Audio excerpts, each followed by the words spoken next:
I had come to notice that I was living life via momentum. This work that I have loved and enjoyed and connected with for so long was like getting heavier and heavier. I'm just manifesting it. I'm like, yes, congratulations, do that. However, you've also got to remember we exist in a three-dimensional world. Most people in this line of work is they're lacking the business acumen side of it. You have to treat it like a business. Today, my guest is Peter Williams, and we talk about turning points that wake us. He shares the story of having to move his family in a rush from Japan to Australia after the 2011 earthquake and nuclear threat, and how that moment cracked open a deeper sense of purpose, presence, and personal growth. I also got a wake-up call because when I first started, I wasn't. This is unpredictable. And so plan B became plan A very quickly. We talk about identity, intuition, and the power of choosing growth when life invites you to pivot. If you've ever wondered whether it's too late to change direction or felt the quiet pull to live and work in a way that's more you, this episode is for you. Let's get started. Hey, Peter, welcome. Welcome to the show.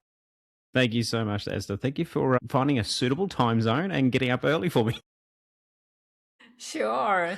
You are on the other side of the world, and it's probably way more summery there than here. Oh, it very much is. It's 5 p.m. and it's still 32 degrees Celsius outside. It is very hot today. And today is Australia Day.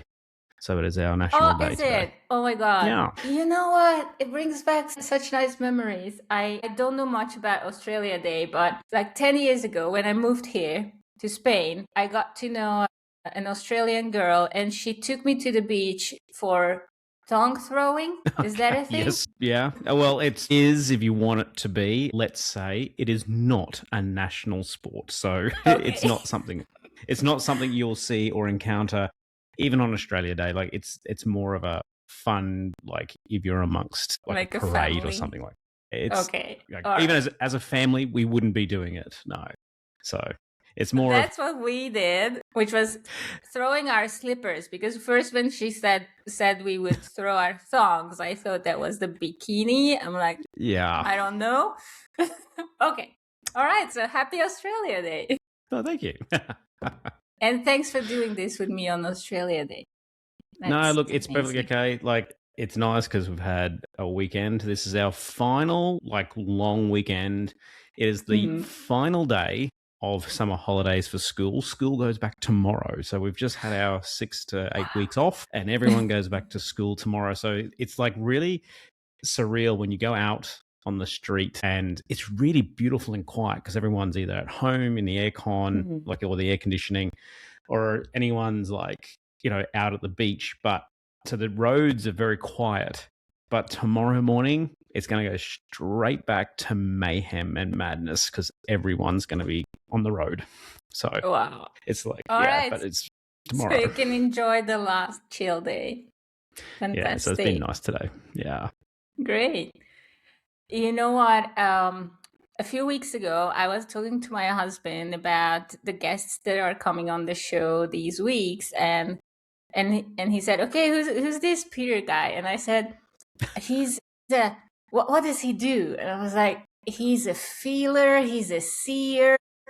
And he's like, "What is it that you're gonna talk about?" I'm like, "I don't know what we're gonna talk about yet. All I know is I want to be in his energy." And then I caught up with your latest work. I started catching up with your latest work. And then I realized, oh my God, I couldn't have been closer to what you are doing these days. But I will let you share that with our viewers, listeners. So the first question is, what is it that you do and why do you do what you do? Now this is a really good test because what technically that role and the answer to that question has changed for the better, in my opinion, in the last few months. My direction has really come full circle. So to give you the quick background is that I'm a teacher by trade. But I lived overseas for many a year. And then I had to come back to Australia through very unusual circumstances. So my wife is Japanese. I was living in Japan, and back in 2011, most people are aware of it. The Fukushima earthquake that happened, it was like 9.0 on the Richter scale. I Yeah. was there for that. So I lived Wow. through that earthquake, the tsunami, and of course, what followed was radiation. Yeah. So we had the nuclear power plant in meltdown. That nuclear power plant was only about 60 kilometers away from our house. It was very, very close. My workplace was even closer. My workplace was just on the border of the bubble. So we had to leave because it was just the best decision, because we were expecting our first child literally in the next couple of weeks. So we literally came back to Australia not knowing what to do, how it's going to happen. That said, so that changed the trajectory of my whole journey, my whole life. It was definitely not part of my plan, not part of what I had envisaged, nothing.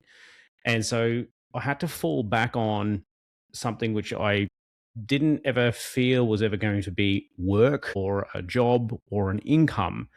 And that was jumping into the energetics side of things. So I became a psychic medium. So I've always been a psychic medium because like they're just skills, they're not really a label. And I started using that. And since then I've been doing lots of live events based around that. I've been super blessed and super grateful because I can help people connect to their loved ones on the other side. I can obviously look into, their energy and what's happening future, how the past is affecting their decisions in the moment. So all of these like elements around energy. But fast forward the last 12 years of that, it has now come down to one thing. And I love helping people to understand their own connection. I have been connecting with energy myself, the greater energy, whatever label you wish to put on it, whether it's going to be universe, God, whatever you want to be. But, I know it's real. It's been shown to me again and again, validated over and over.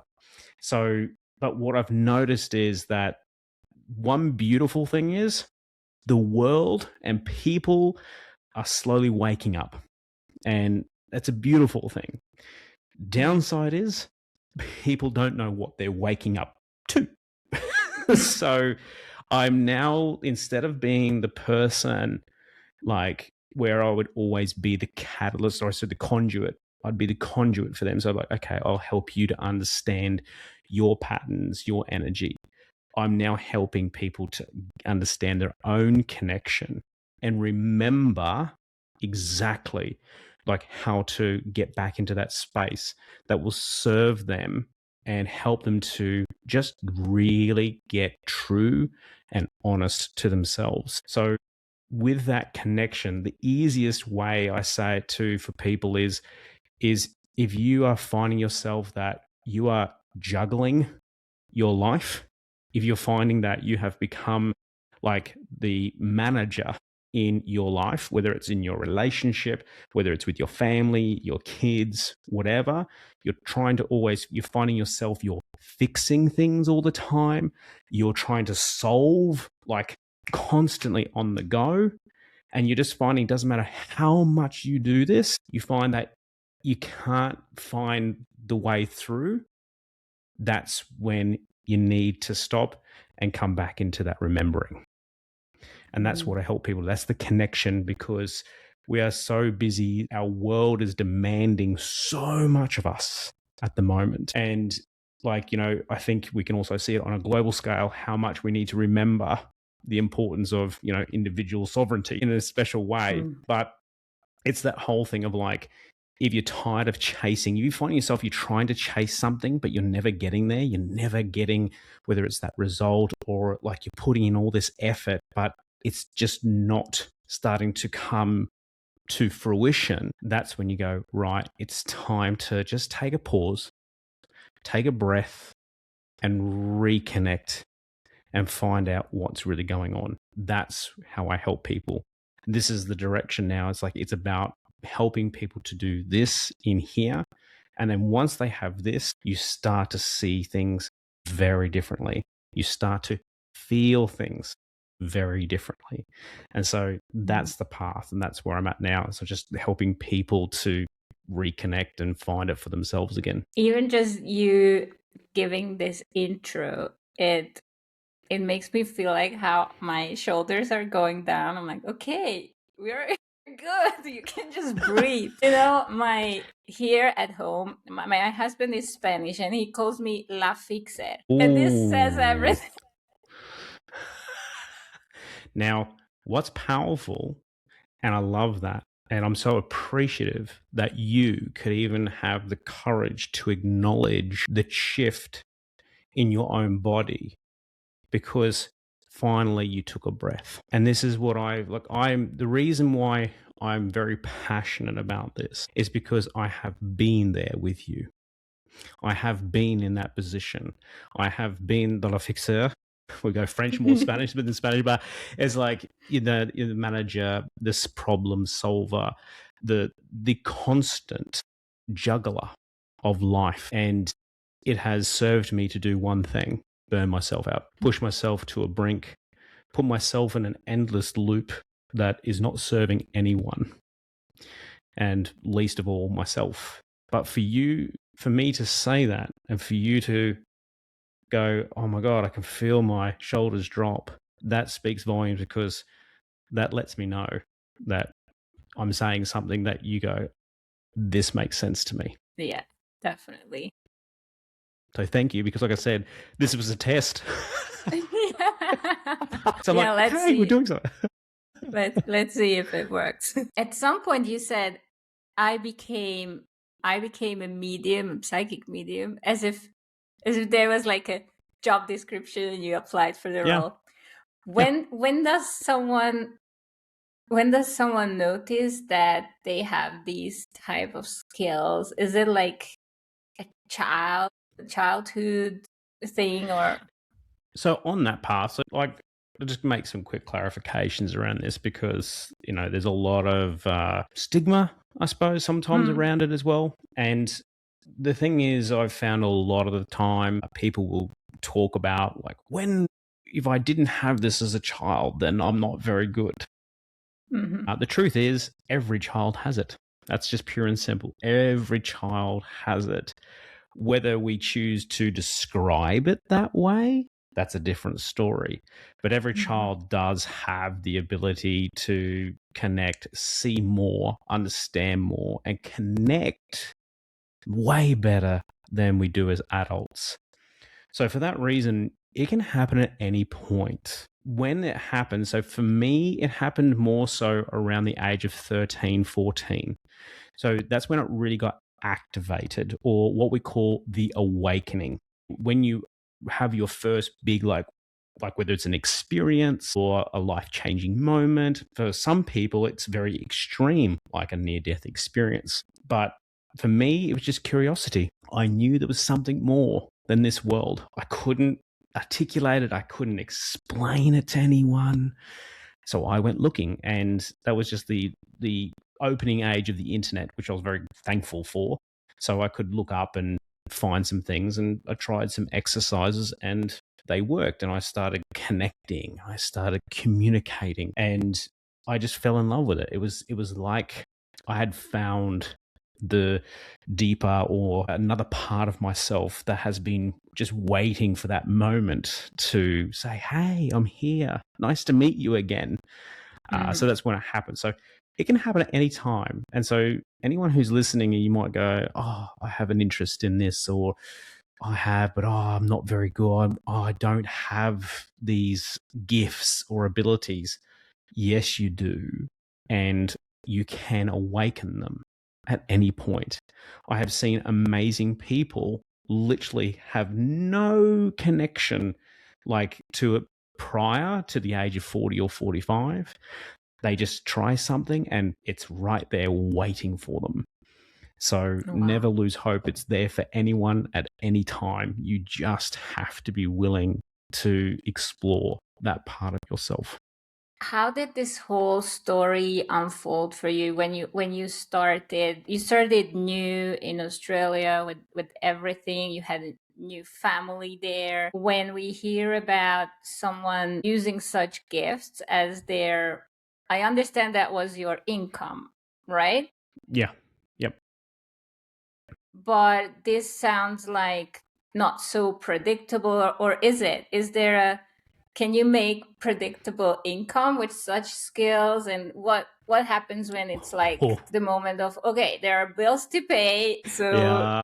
it's so not like not so tangible as saying, okay, I work as a team manager, or I work at the bakery or whatever. So how do you build it up? Like any other business, you have to, where I find, and like this is just purely my observation over time, I have helped other healers and readers also to better their own business. The one particular area that I tend to find is that a lot of people who want to work with their spiritual side or their energetic side, they will go, I want to do this. But there is a tendency to rely too much on, well, if it's the energy, then it will just come to me. That's, but I'm just manifesting it. I'm like, yes, congratulations, do that. However, you've also got to remember we exist in a three-dimensional world, and there are already huge frameworks in place. And so the one part that I found where it kind of gets undone, most people in this line of work become undone, is that they're lacking the business acumen side of it. You have to treat it like a business.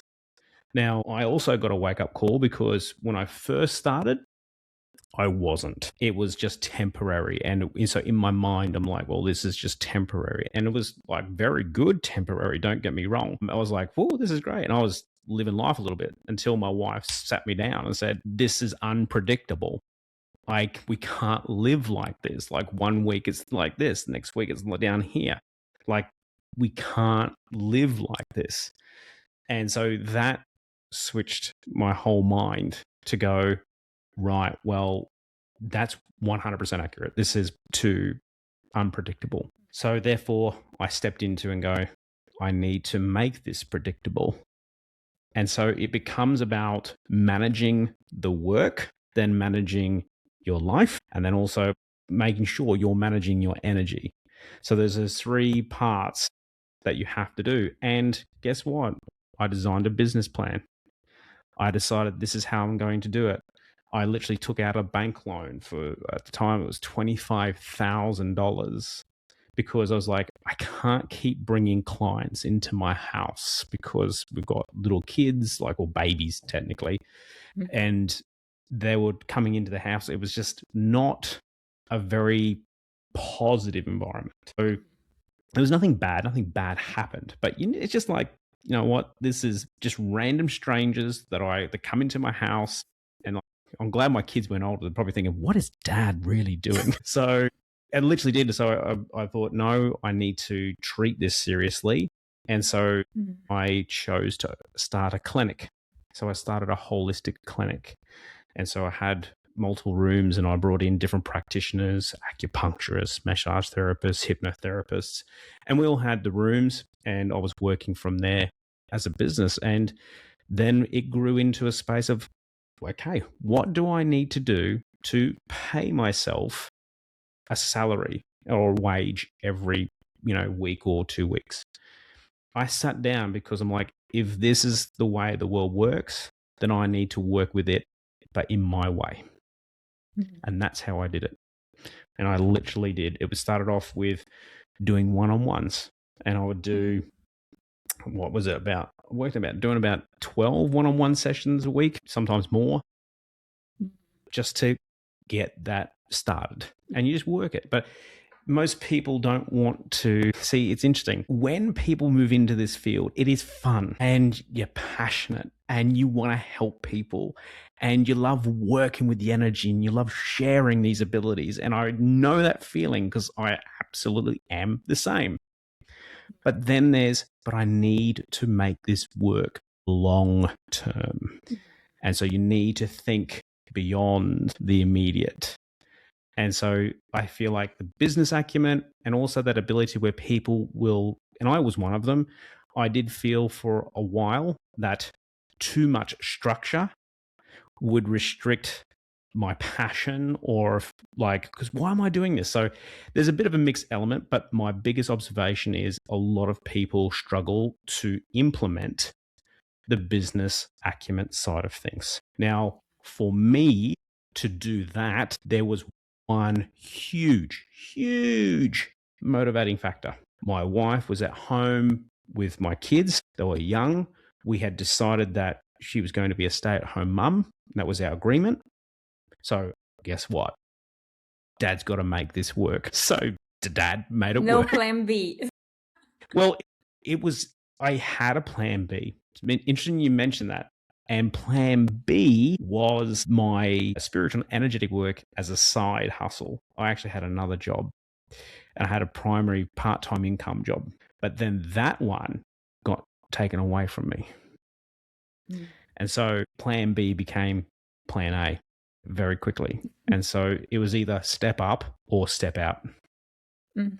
So I chose to step up. How long would you say it took? Because now it seems, okay, you just have to give it the structure and it will make it work. But in terms of months or years, how long did it take from, let's say, you deciding, okay, this is what I'm going to do, to the point where you would say you had a functioning business that was actually giving you the income that you needed? Yeah, if I look back on it, I would say maybe 2 to 3 years before it became really established, or to a point where I don't know, like I had enough going for me that if I wanted to try something new, people would come along and try that with me. So what I mean by that is, like, the one-on-ones is very easy, but as we know, that can be very, very tiring work, especially when it's, you're in other people's energy. I was very fortunate enough, I got shown how to take this work to groups of people. And so I started experimenting doing this with groups of people, and very quickly, we practiced this at someone's house, and it was lovely. We had sometimes groups of 5 people, and sometimes there was groups of like 20. One night we purposely said we want to just have a go at this particular format. We had 67 people in the house. It was we're like, oh, we weren't expecting that kind of turnout. So, and from that moment, I said, well, we need to take this outside of the house, because the house can't I don't think the neighbors appreciated that many cars are in the neighborhood. So then we moved it to a local community center, and all of a sudden we grew to 100. And before you know it, I was doing it, and I stepped out on my own and it went solo, and I literally was fortunate enough, I was holding rooms of 200 plus people on a regular basis. And, but it was a build up of trying those things and getting the courage to try, to learn, to work out how to, work in that format.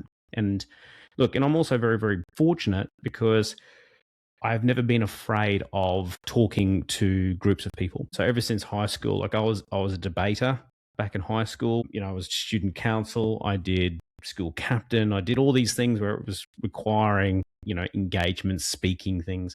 So it put me in good stead. And then teaching. I teach groups of kids. If I can teach and hold the attention of 35 6-year-olds, I'd like to think I can hold the attention of some 46-year-old. Yeah. Sometimes the latter is challenging, but yeah, so everything kind of built up. But it was a space of 2 to 3 years of building that up, and it was also feeling what was good for me.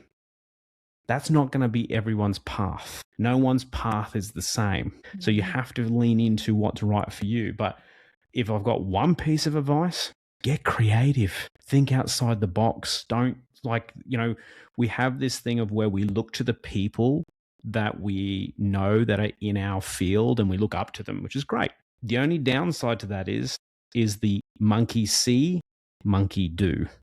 Yeah.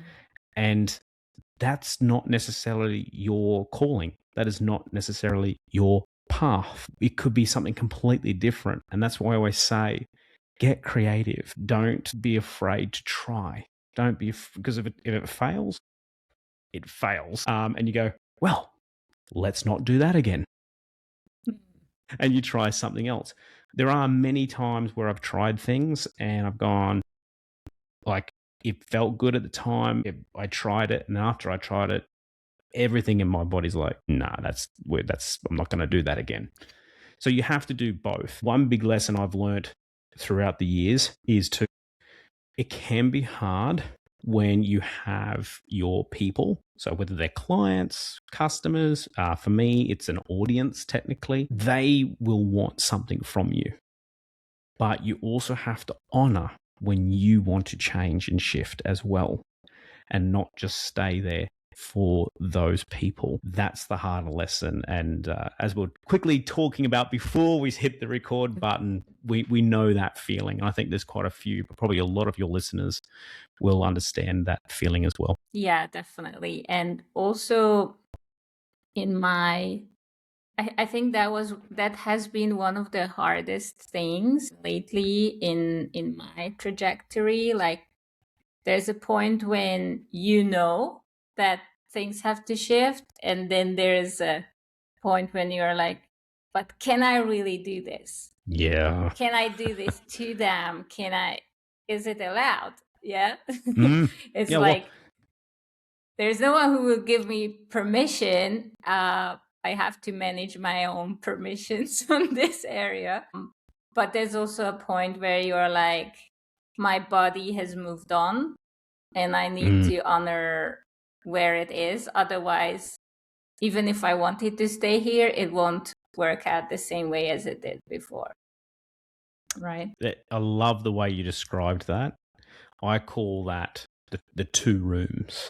And so if anybody's in this position, so if you're hearing what you've just heard as the say, and you're like, yeah, like, I'm in that position. Like, I want to be over here, but I feel like I've got to give myself permission to do this.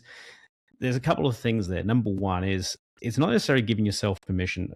Be kind to yourself, because number one, it shows how compassionate and caring you are with your own clients and the people that you have in your world. That means you care. So that's a positive. Don't think, you've got to look at it and going, I actually do give a shit. So that's a good positive, because a lot of people go, because people will feel bad. I felt bad. And that was half of it. I was making myself feel almost guilty, because I'm like, oh, but nothing's wrong, but there's a shift. And the way you describe it is like, you felt your body move on. And this is why I say about the two rooms. And it's almost like if you look forward and there's another room in the house, or there's another bedroom or an office or whatever else, there's another room. Technically, your soul's already in that room.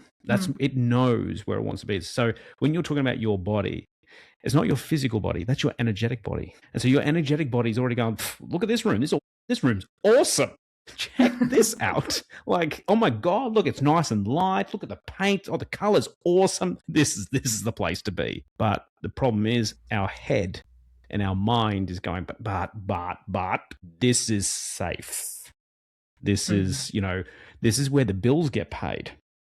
This is where we've got our perfect timings to make sure we can fit in with the family, or take our children to their sports or their dance class or whatever. This is very, what's wrong with this room? There's nothing wrong with this room. It's just that there's something new to look at and explore. But the mind has trouble catching up to that. So you're already in that other room. That's why it's the two rooms. And I can tell you right now, if you're listening and you're feeling like, which room do you want to be in? You already know. It's not even a question. You don't even have to answer it. You're already feeling it before I've finished the question. You know which room you want to be in. You've just got to find a way to trust yourself enough to follow it and arrive there. And that's the tricky part.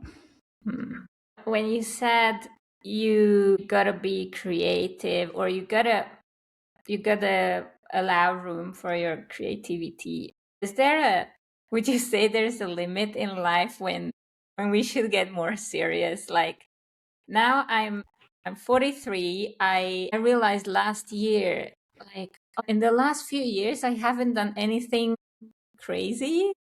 I used to do crazy things, and in a good way.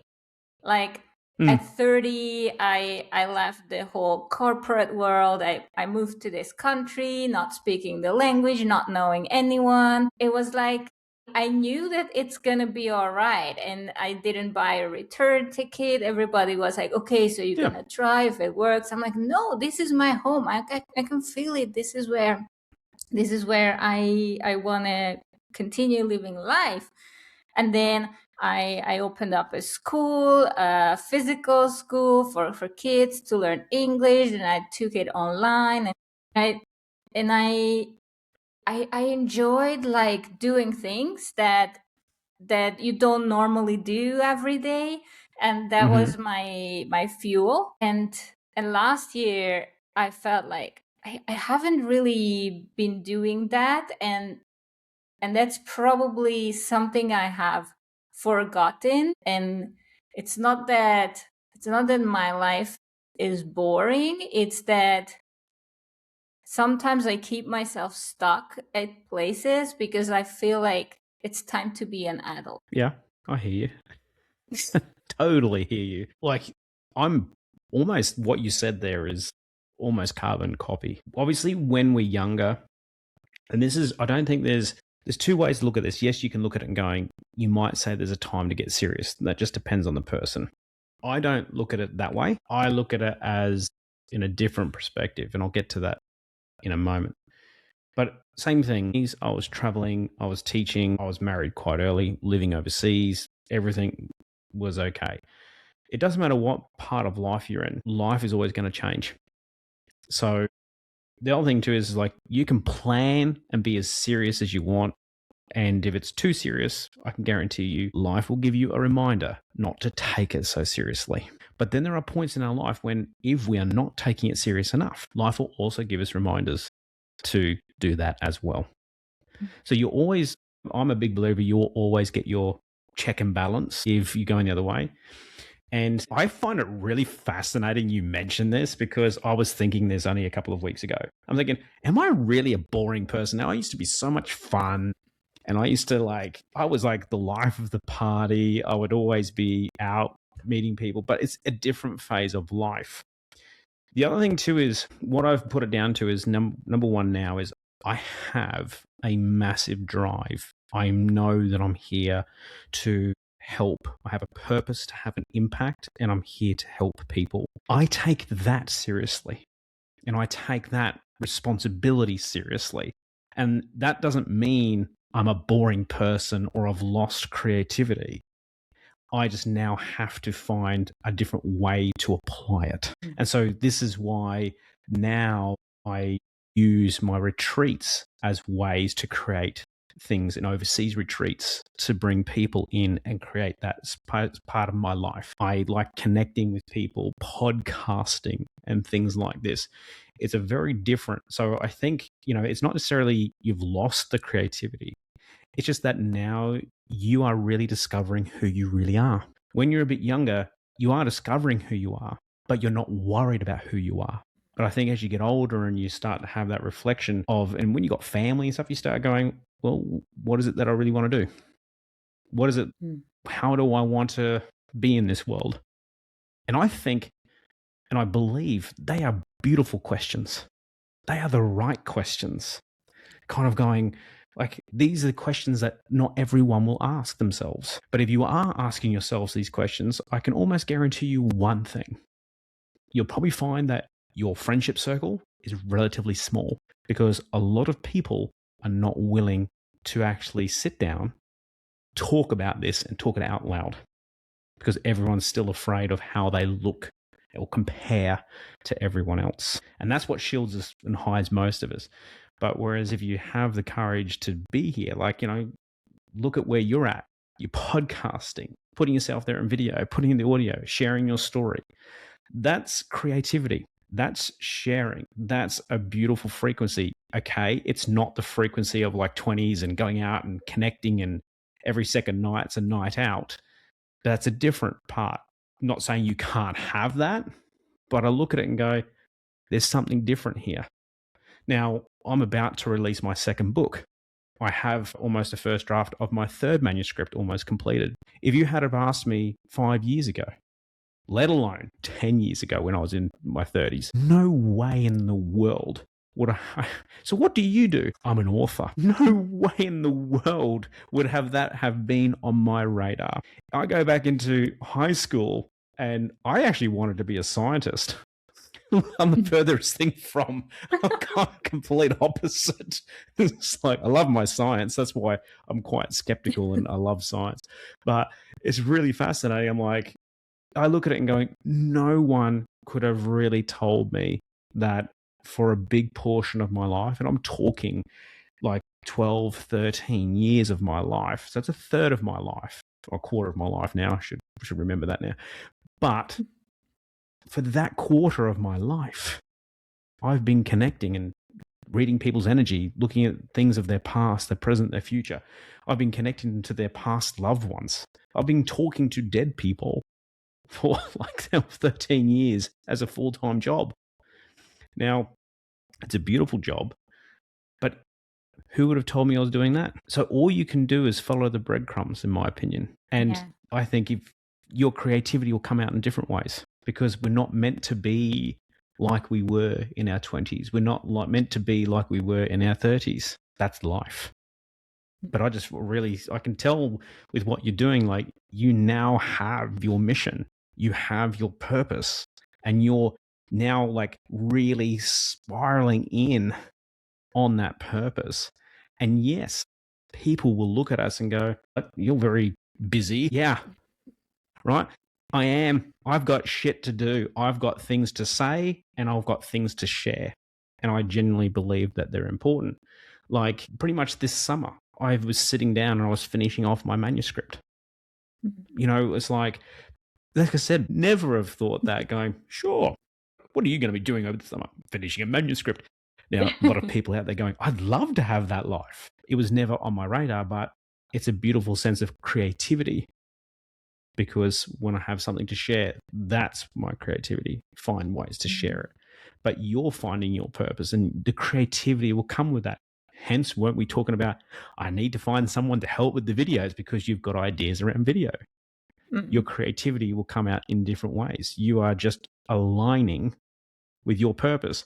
This is a huge thing. And this is one thing I learned. It'd be interesting to see whether you relate to this.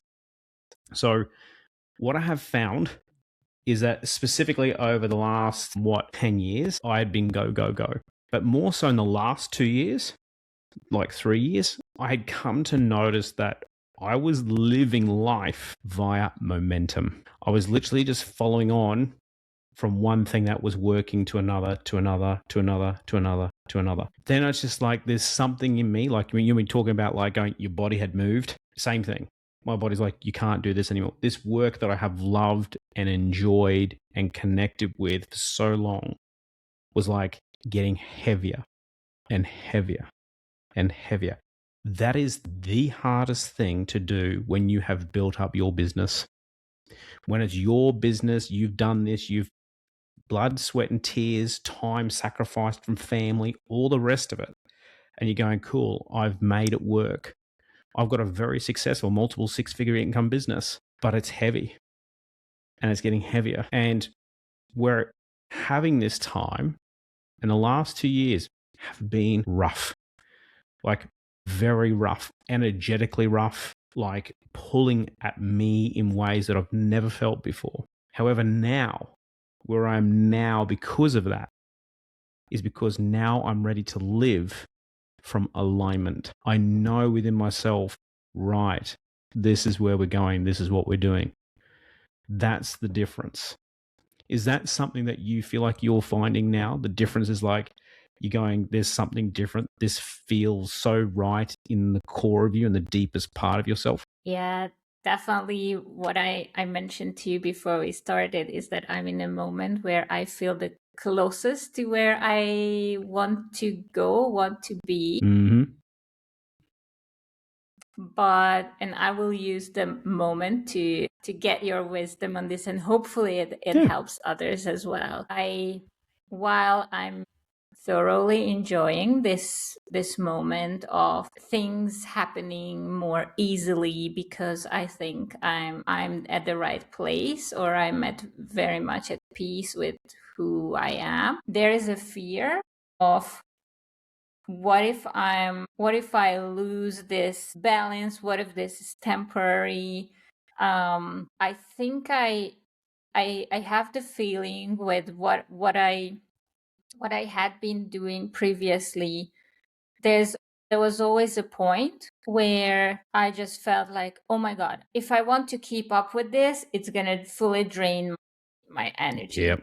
And at some point I was feeling like I need to do this business together with someone else, so when I have downtime they can still keep up the the community and cheer them on and all that. And I'm like, and now I'm building a new community, and I really want to make sure I don't make that mistake again, that I'm pouring above my, I don't know, my more than my resources would allow.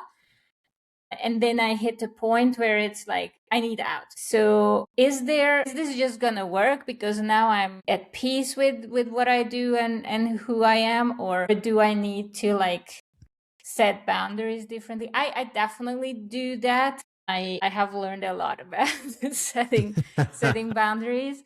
But it's either how do I avoid getting to that point again where I might feel like, oh, I have not given too much, but I have committed to too much. Yep.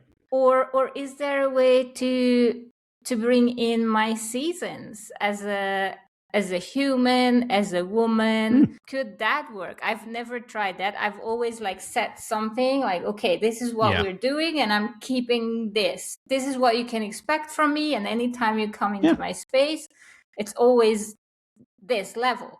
But I'm not always that level. So that's powerful. Can I just go with I'm not always that level? or can I or do I have to set the whole expectation lower? Or does this make sense at all? Absolutely, because I'm reorganizing my community exactly the same way. So I'm exactly in the same position. The difference is I'm going, yep, this is what it needs to be, because again, we've gone through that space of like, we need to be there and we need to deliver. That was, we felt, and that's again, that's very important, and to reflect on yourself. It shows that you care. It shows that you want to really assist. You want the best for your people in your community. Like, the only thing is like, when you had built it and you had set it up, the only difference was that it hadn't got any of those containers in place, where it was more about creating a community where it could be a little bit more self-led, or setting up those expectations of there could be seasons. When you were saying that, everything you just said, you're like, we're coming back to what you were saying before. I've got to give myself permission. The whole thing is, you just answered everything that you needed advice on, because it's human and it's life, isn't it? You have seasons. So what's going to create a better community? A community that is led by someone who has this massive high expectations and just keeps pushing at people, where so many people are going to jump into the community and going, that's fine for the first 3 or 4 months, but after that, they just fall away and fall away and fall away. Because even for people, we're not meant to be sustaining this high level energy of constant momentum. It just doesn't, we're not like that. We are humans. We're part of Earth. Earth has seasons, and you are absolutely out. Now, what is going to be more courageous? Someone who just keeps pushing themselves to a point, and then you're leading by that example, saying, hey, everyone, just keep delivering and over delivering and pushing yourself to the point where I don't want to do this anymore. Or going, hey, just letting you know, I'm human. I have seasons too. And there are times where it will be, let's make the most of this. And it could be 2, 3, 4 months where we're like, wow, this is going to be a great, beautiful, intense time. No different to summer. But then there's going to be times where it could be a month or 2 months where it's like winter and everything just quietens down and we've got less intensity. Now, when you lean into that feeling and that vision of that, which one feels right for you? In here, not here. What feels right in your body? The one that has to go, live by momentum, or the one that says, hey, I'm human and I live in alignment with my seasons? It's definitely the allowing the seasons to take up the space and hopefully or possibly get out the value of each season. But then what if and I probably know the answer, but this is what my body is bringing up. Your body's reacting now. Okay. What if what if it's not what they expected? Then if you have that literally before they join and you say, I live my life by seasons because that's how we live life. If you speak to them like they're a human too, saying, have you noticed that there are some times where life gets really busy and you can't really do some of the things that you'd like to do for yourself? But then there's other times when you've got breathing space and I'd really want to do things for myself. And then you find that you kind of waste that time because you're so busy telling yourself that you're so tired. Like, that's just communication. And that's just you having the courage to say that up front and say, if you want someone who's going to be there, push, that ain't me. If you want someone who can see when you need the push and the season's right for that push and you want it at that time, then I can assist you with that. But I'll also know and respect you when life genuinely happens. And that's the world we live in. I feel like it's a time, and this is what I call that shift. There's a shift in that consciousness. That whole aspect of you need to deliver, you need to do this, you need to do that. I feel like we do, when we first start, we put that pressure on ourselves because we care and we want people to have an outcome. We want people to have a transformation, or we want people to receive something from what they give. But now it's just about also making sure it aligns with us as well, because this needs to be sustainable long term. And what you've learnt, which is exactly the same lesson that I learned, was when you are there doing this all the time, it's just like, you know what? This is hard. This is heavy. Now, where it gets even harder, and I don't know whether you can relate to this or maybe some of your listeners and viewers might, where it gets even harder is when you start to have these moments, and even though you've got very good income, but you still have to honor what you're genuinely feeling. Because otherwise you're just pushing on and it will become very hard and you'll become very numb to what you're doing. So you've also got to have that, and I know that you'll get this, you'll understand this. Once you hit that and you go, hey, this is where I'm at now, guys. This is where Esther's at. I have seasons, and the season that I'm usually really active is going to be between the months of April and June, just as an example. And then, you know what, just letting you know, things with my family get really hectic September, October. So then some of my quieter months. Then we do a little something in November just to really kind of jazz it up. And before you know it, we're back around. If you have that, don't you feel that people will go, oh my God, this chick, she's just real. And she gets it. Like, she knows what it's like to live life, have a life, and have a life that's not 100% I need to keep going, right? Then if you realize that, are they or are they not the people that you wish to be working with? Yeah, and the answer was, when I asked the question, the answer that came up was, okay, if they're not coming along, they were not the people I should be trying to take along with me, right? Bingo. And that is frequency. That is so important. When you honor that and you tap into that frequency, you resonate that frequency, and the right people at that frequency will come into your world. Now, when you have the right people in your world, personal or working or otherwise, life and the boundaries that come with it are a lot easier to communicate and uphold. And that's huge, because I tend to find a lot of people, I was just working with a group on Saturday, and like, I'm not sure, like, but in Australia and obviously sometimes in America, we have very, very big cattle stations, which, like, the land that they graze the cattle on, they need helicopters to monitor the land because it's just huge. But the crazy thing is, they still have fences for these properties, but they don't know. So that fence is a boundary. The thing is, because that boundary, they can't see it, and it's so far away. So far. They don't know whether that boundary is in place, or has someone crossed it? Is it broken? Does it need mending? Maybe we need a whole new fence. They don't know until something really big happens, or they just happen to stumble upon it. But when you know that, it's generally going to be okay, that's mean most of them, they will pay attention to it, but they're not stressed about it because they know their neighbors, and their neighbors are doing the same thing.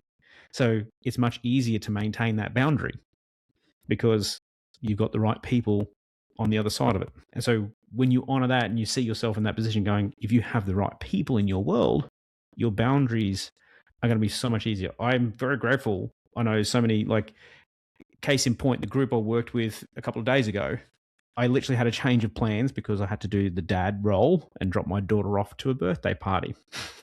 So I had to bump our session back, start time back half an hour. And I just said, look, sorry guys, half an hour, because I have to do dad duty. No one complained, because they're going, oh, absolutely, no problem. Yeah, drop your daughter off, no problem. Now, isn't that how it should be? Because that's part of it, isn't it? So now it's not a question of whether, how, or even when. It's a question of going, when are you going to own it? Yeah, this fully ties into my word or leading message for the year to myself is life first. And if I truly mean living a life, leading a life where life is first, then it would be crazy not honoring the seasons. So it's like, I think I've been using it for me as something that sounds awesome, and I'm pretty much living into it, but I realize now that there's so much I can do about it truly being a life first year and a life first life. And even when, checking in with yourself, and this is what I help people do, and you're already got a great self-awareness, but for anyone who's listening who's not 100% sure, just simply ask yourself, going, well, you have a look at the way that you're doing your life at the moment. And if you see yourself doing that for another 12 months, how does it feel in the body? Does it feel exciting? Does it feel heavy? Does it feel light? What's kind of going? What's the body, the energy of the body trying to say to yourself? Then ask yourself and go, but if I choose to life first in my life and business, how does that make me feel? And you will feel the difference. The feeling is so important because you get your head out of the way. Your head, coming back full circle, if you're trying to fix things, you're always solving problems, you're always managing life, your head is doing a marvelous job. But the whole thing is, it's doing the only job it knows to keep things in safety, right? But if we acknowledge the energy in our body, we know what's right. We already know it. We don't need permission. We just got to find a way to honor it. And that's what you're doing with a live life first. Now, I'm going to point out, when you were looking at it and saying, when are you going to own it? Your whole energy has shifted. There we go. Your whole energy has shifted. And what was very interesting is where you're feeling that in your body was actually right down in your sacral. And that means it's really important to you because it's owning who you really are when it's that low in your body. It felt right. It felt solid. It felt like, yes, just this beautiful solid going, yes. And that yes voice and feeling was coming up through your body as I was telling and talking to you. And it's like going, and you're going, it's like, it's not even here. It's not in your mind. It's literally coming up and you're hearing yes, everything is yes. It's like, yes. It's like you start going, this is really weird. Like, it's like, but that's the acknowledgement and that's the beauty of it. So that's a powerful thing. Thanks for guiding me there. It feels like something I will have to sit with for a little while today, because it feels like I have touched on something that will be very important this year. Well, sit with it. Here's the other piece, the follow-up. Okay, sit with it is nice, but I encourage you to process it. And what I mean by process it is literally like journal it out or type it out, find some way or have a few conversations around it, but find a way to process it, because by processing it, you allow more of it to come up. That's what's important. Like you just got the first part of it. There's a whole bunch underneath it. And yes, you might sit with it, but if you sit with it too much, all you're going to focus on or all you're really going to feel or notice is that top part. Now we want to get in underneath and go, ooh, wow, look, okay. Now there's some stuff I can really work with. And that's the key energetic part. Process it, not just sit with it. Thanks for highlighting that. I wouldn't have wanted to miss the important part. No, well, that's why I was like, no, I'll let you, because I've seen too many people do it. Oh, okay, I'll sit with that. Okay, cool. But sitting with it's one thing, but actually processing it's another, because then you see what comes after it. So it's like a fishing line, like the line's in the water, you know that, and you go, oh, okay, there's a fish on. Okay, I'll hang on to that for a while. I'll sit. Yeah, like, okay, and do what? Like, how about you find out what's at the end of the line, and then you can decide what you're going to do next. Yeah. I want to jump back to something you just casually said. Just simply check in with yourself, or just simply ask yourself. Yes. And I get it. I do it a lot, but there was a time in my life when asking myself or getting true with myself or feeling what my body is telling me was the most dreadful thing, because it was so much easier to just go with whatever was going on in my life. So if somebody is listening to us and they are like, where do I even start with asking myself or talking to myself, or I don't have the time for that, I have a family to run, I have a job. Where do we even get started if it's something new? Good question. Love that you've asked that. No, so there's a key thing to point out, and I love that you could even acknowledge that. Like you said, there was a time where you're like, I don't want to check in with myself. That's when you're at that point. It's always the thing of like, if you're saying I don't want to check in with myself, that's absolutely when you need to check in with yourself. That's it's already, your body's already screaming at you, going, knock, knock, knock, we're here and we're not going away. So, but of course, it comes down to, time. How do I do this? What do I do? So it's very, very simple. And I teach a few people this particular technique, and it'll be coming out. It's in my new book that's coming out. But the simple thing is, and you can do it with me right here, right now. Anybody who's listening can do this right here, right now.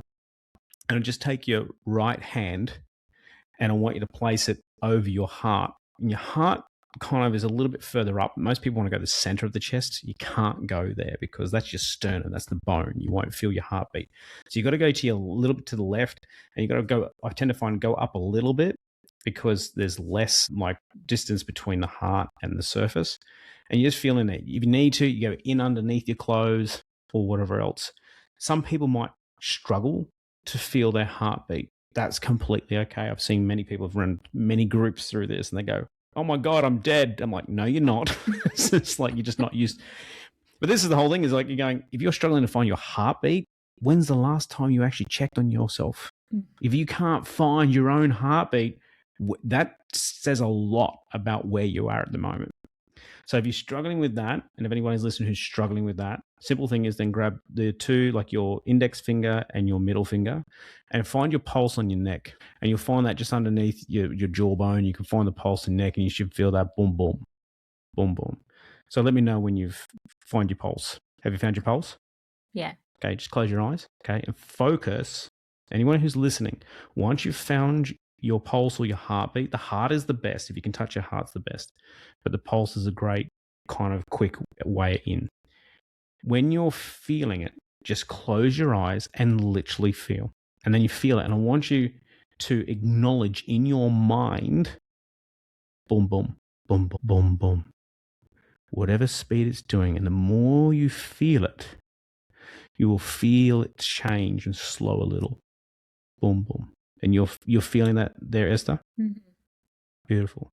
Now open your eyes and hand off your chest. Now tell me right now, what were you thinking about? That I should do this more often. But you're noticing that, but that was happening in between. You were dropping, if you're having that thought, that's happening between the heartbeats that when you're acknowledging them. But when you're feeling your heartbeat and boom, boom, what were you thinking? Nothing, Perfect. just There's following. There you go. Like, did I have to think Nothing. It's a trick question, okay? Because it's like, what are you thinking? People go, was I meant to think something? But that's what we've taught. Beautiful part is, now, for that moment, you weren't thinking about it. Now, how do you feel? It's like, it's something I want to feel more often, not thinking of anything. So you felt calm? Do you feel relaxed? Like, lean into it. So all of those things, right? Now, that took less than 60 seconds. Less than 60 seconds to bring yourself to a point of stillness, no thought, and just feeling the heart or your pulse. That is the quickest and easiest way to check in with yourself. Notice how when I say check in with yourself, that's where you start. That's the muscle you start with. So when I teach this is what I call a thought pausing technique. It literally pauses your brain from interfering or wanting to control, to manage, to fix, to solve. It short circuits it, it interrupts it, and it allows the body to reconnect to the conversation. So it's a thought pausing technique, or TPT, as I call it.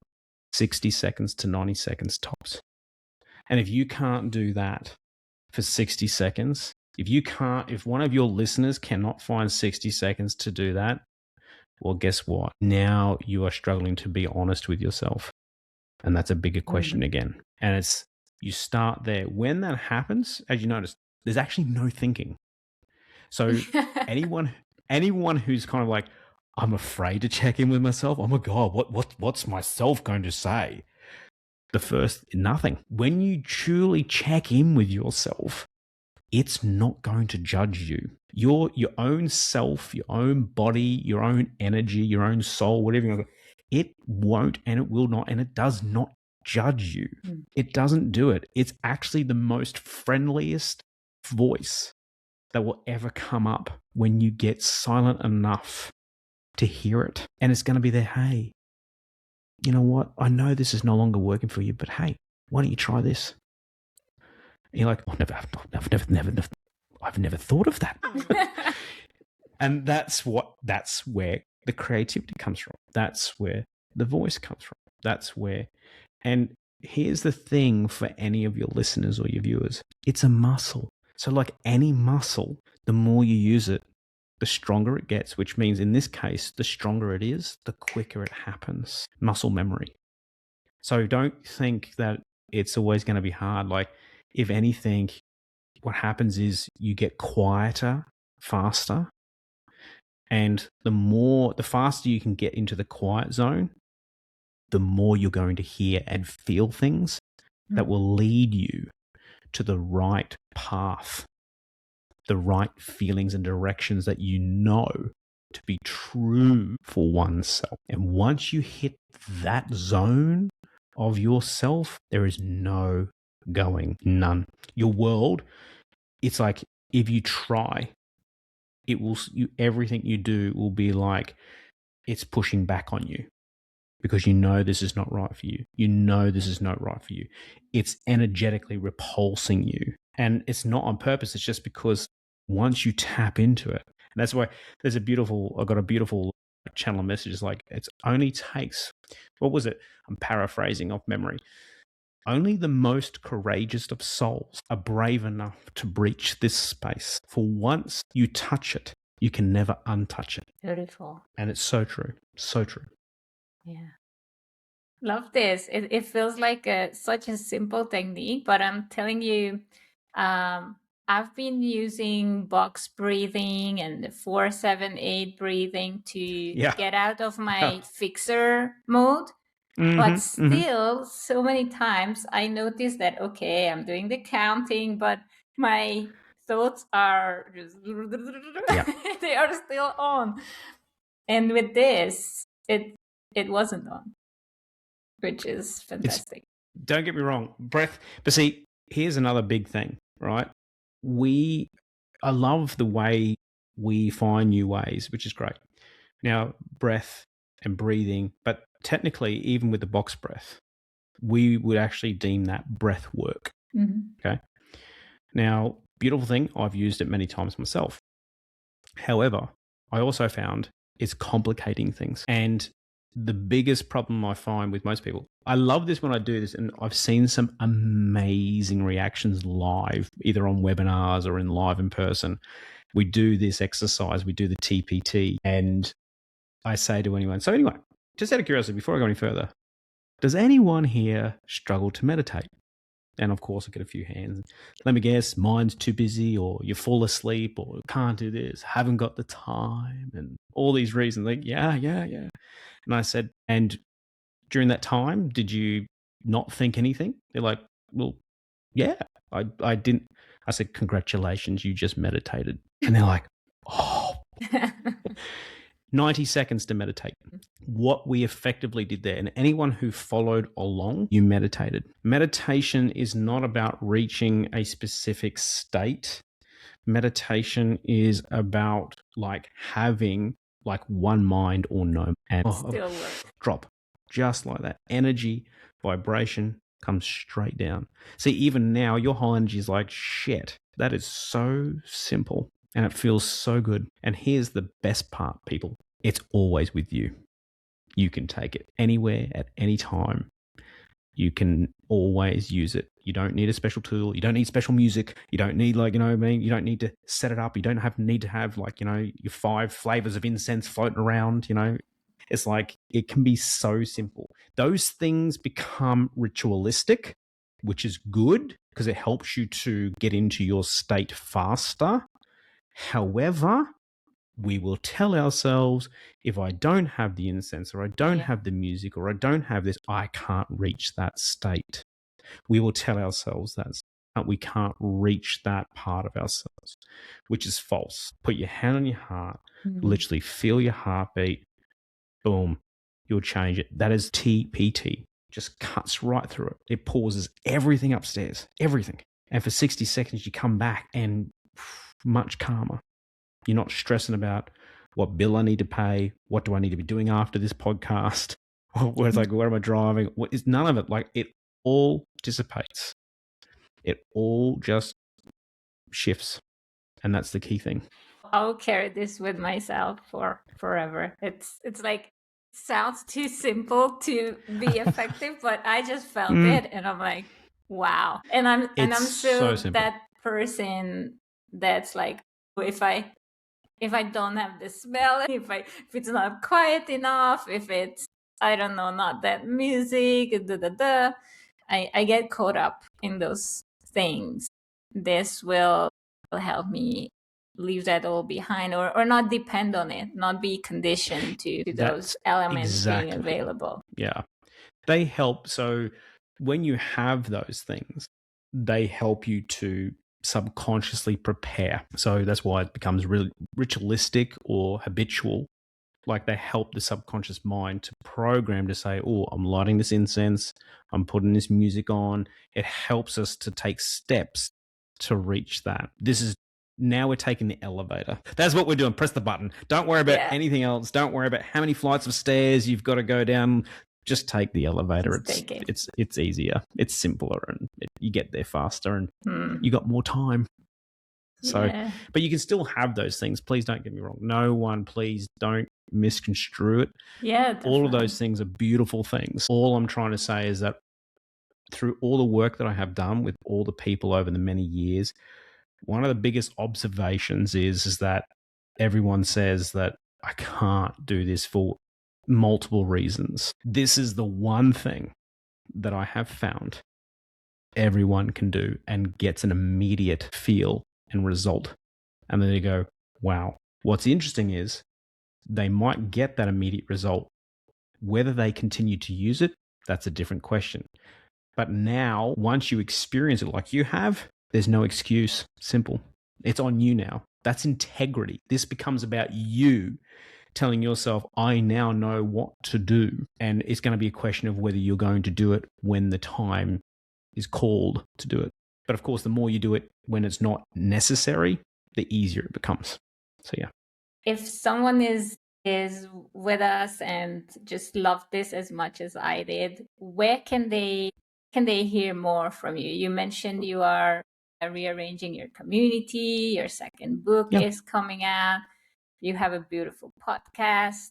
What's the best way to get started in your world? Look, I always say if you're new to my world, and if you're especially listening to this, then obviously you're a podcast person. I personally love podcasts. So you can find that. It's the Inspirational Soul podcast. So it's all that. Same thing as the website. So you can find that, the Inspirational Soul. My handles on Instagram, all at the Inspirational Soul. I was very lucky, managed to get it all across the board and do the branding thing. So you'll find me under that. And you can, but podcasting's the best way to start there.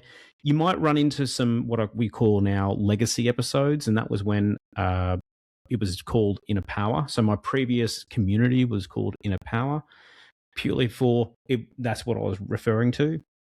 But it was like, I just noticed that I think anyone who was listening or hearing that particular branding, it felt like, oh, okay, I've got to do work to get in there. Whereas now it's like, okay, let's just dial it back and let's just connect. So if you find yourself in that position, if you're going, right, I'm juggling, life's happening, you might be going, I'm the fixer, I'm the manager, I'm the solver. If you're going, I'm chasing things, but nothing's coming to fruition, then that's when I say, hey, look, feel free, come and have a listen. Come and join, when the community's open, it'll be called the Connection Circle. And it's about checking in with yourself, like amazing things coming. Like it's all like these next 6 months that are coming are going to be huge. Like with the new book coming out, new community, cannot wait. And again, I've done everything we've talked about here I've just saying we're on the same parallel journey. I've done the whole thing of like, please remember my life happens in seasons. And because when I get busy on the road doing stage work, that makes it harder for me to be in the community because I'm moving a lot and I've got live audience people with me. So like sometimes that's busy. And so it's like, hey guys, like it happens. So, and then with other times where it's like, cool, we now have a couple of months, let's do some good work together so we can get a little bit deeper with things. And that's me. And anyone who resonates with that, that's when I know they're my type of person. And that's the cool thing. So come and check me out. My website's there, the Inspirational Soul podcast. Have a listen. Love it. And if you love anything about energetics, you're looking for that, then please feel free. Look me up. And of course, at any point, even if this resonated with you, please feel free to DM me. I love receiving DMs and replying to people because that's connection. Perfect. We will include all this in the show notes. And before we close off, this is something I ask all my guests. What is it that you're wishing for? What is your dream for you, for your business, for your family, for the next 3 years? Where do you see the next 3 years? Well, we've got my son starting high school, so hopefully getting him off to a good start in high school, but he'll be fine. No, but personally, for myself, business and family, because they're very intertwined, over the next 3 years, like honestly, I have an absolute brand new message. I just wish to share it. I thought I was like kind of had purpose and a drive, like 6-7 years ago. This one's different. I am like, nope, this is very different. This is a big mission. This is a big purpose. Here to help people, just to help people, like no different with your listeners and viewers, just giving them those little things to go, that's how you change. This is how you shift. It doesn't have to be huge. It doesn't have to be like, a long time. And so it's just about building that up. I've already started working on the 3-year plan. More books. Like I said, I never thought I was never going to be an author. Like, oh my God, like I've already got another, like this one's ready to go. It's in the final editing phase. The other one, first draft, I'm like, oh my God, I'm like, there's so much material coming out. So I'm just really happy, and I just want to get the message out. And my biggest drive is I really want to be talking and connecting with people who resonate with the message. That's all that matters to me. That's the difference. It's just getting the message out there. So it's not about anything massive or great. One thing, if it's on a more personal front, want to get my family to Norway for the Northern Lights. That's on the wish list. We'll try and get that to happen. But at the moment, it's like build this up, find the right people, and bring the world together in a better way. That's a big, big plan. And it's very well timed. There's so much more need for that than ever before, I think. Yeah. You're on fire, so I have no doubt it will all come true. And I love that you are finding the way to channel this new message, and I'm already so happy for everyone who gets to be in your world in the next 6 months and in this new season. Fantastic. Yeah, it's look, like I said, it's just, but if there's one thing I just want to finish off with, please rest assured, like I love where I am now, but it took a lot to get to this side of it. And it's interesting, I've gone through a whole period of not trusting myself. And now that was very interesting because I'm a person who's been always big on trusting myself. So I've looked at over the last couple of years and go, why wasn't I trusting myself? And there's 2 reasons. Number one is because I can't, or I would not be able to speak with as much passion and authenticity if I didn't go through this or experience what it's like to get up in your head trying to control everything, trying to do everything. So everything that I speak about, everything that I like impart, I have lived it. I have used it. It has been a part, and that's why I love just leaving the message of like, if you're listening to this and you'd know Esther's story because she's been in it as well. If you're in it, keep going, because your message will get clear and you will come out on the other side and you will be better for it. And you never know, you might just come out of this going, I'm here to change the world. And if that's what comes out of it, acknowledge it and own it, because the world needs you right now. There you go. There's my little thing. Thank you, Peter. That's I appreciate you. Thank you so much for your time today. And appreciate you too. Thank you for having me.